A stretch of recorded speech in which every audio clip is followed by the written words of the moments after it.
Okay, everybody, today we're going to review The Batman.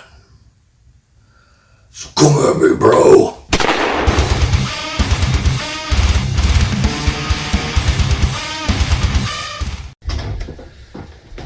Well, I believe the intro says it all. So today we're going to delve into the movie The Batman.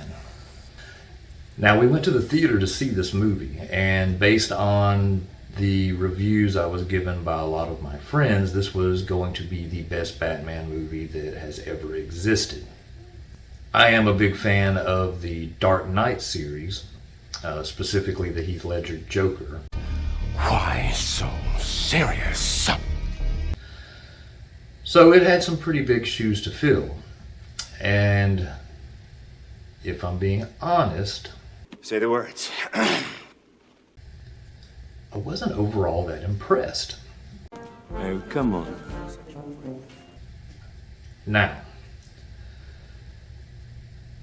I did give it a second try, so I watched it again with my son, thinking, well, maybe watching it a second time will change my mind. It did not. Come again. The movie wasn't bad. There were a lot of scenes in the movie that I found interesting.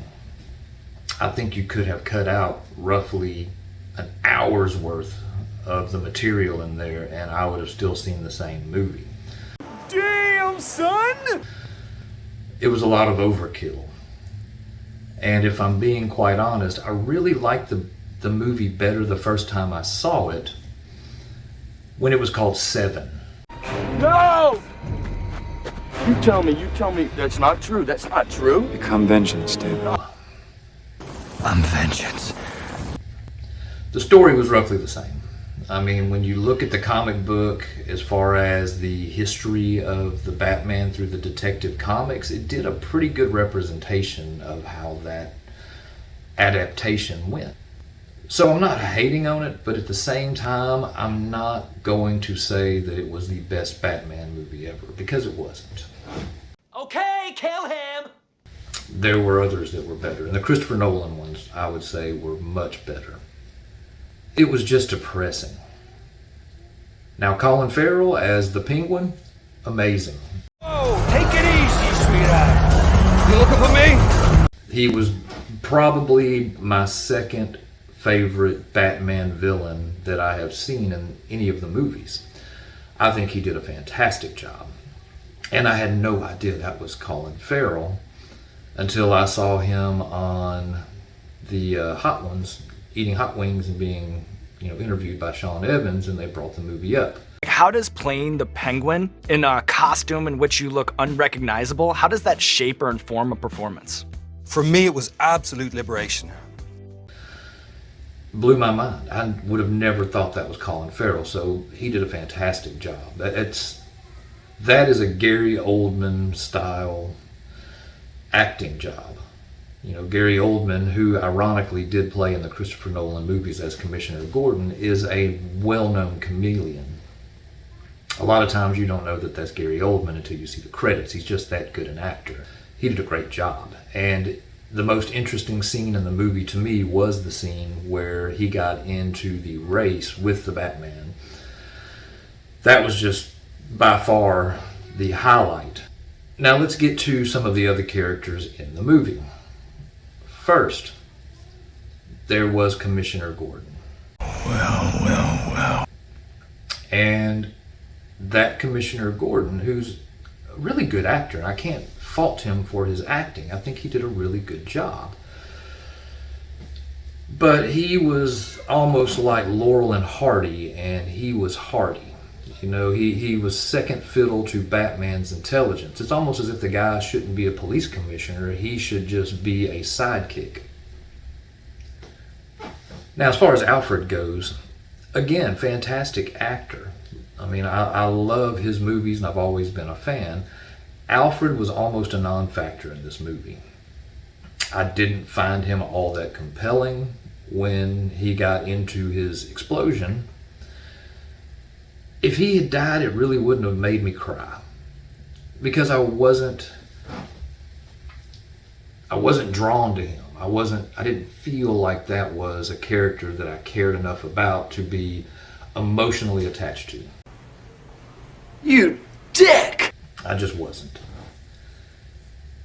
That brings us to Catwoman. What are you gonna say to her? God damn it! Now you should lead with a joke. Was not a fan of Catwoman. I don't understand this character as well as I should have, I suppose. She's a bartender who is a cat burglar. I'm assuming because she did break into a safe, and there's no history about her other than the fact that she was, Catwoman.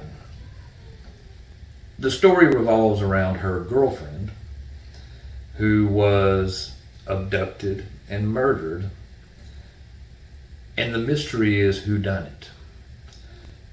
So the finger seems to be pointing towards Carmine. Do I know it for a fact? I'm just saying it sure looked that way to me. They didn't spare any money when it came to hiring the actors. They did a fantastic job of casting. And Carmine was just another example with John Turturro, who I love. Carmine may have been one of the best characters in the movie, and that's because John Turturro did such a good job creating the villain aspect and trying to misdirect you on, just how bad a guy he was. So back to Catwoman.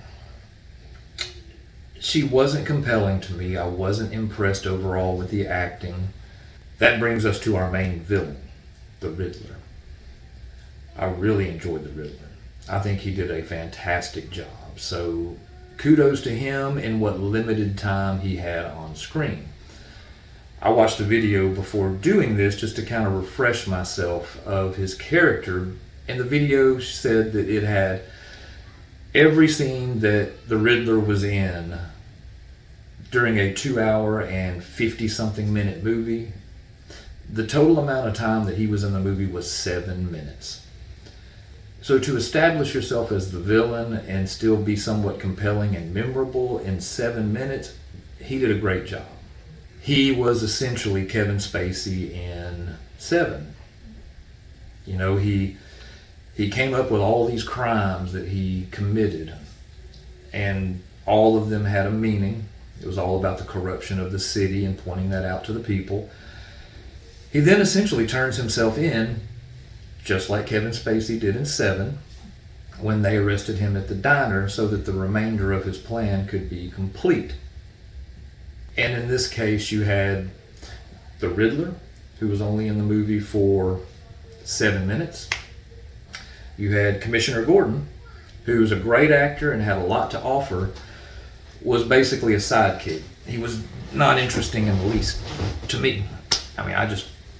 Again, he's a character that had he died in the movie, I would not have shed a tear because I just wasn't drawn to his character. They just didn't do a good job writing him in the way that Christopher Nolan wrote in Commissioner Gordon for Gary Oldman. That's a different story. People really cared about Commissioner Gordon in those movies.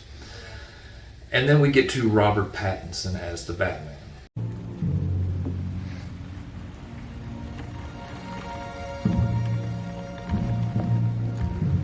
Goddamn freak. He didn't do a terrible job.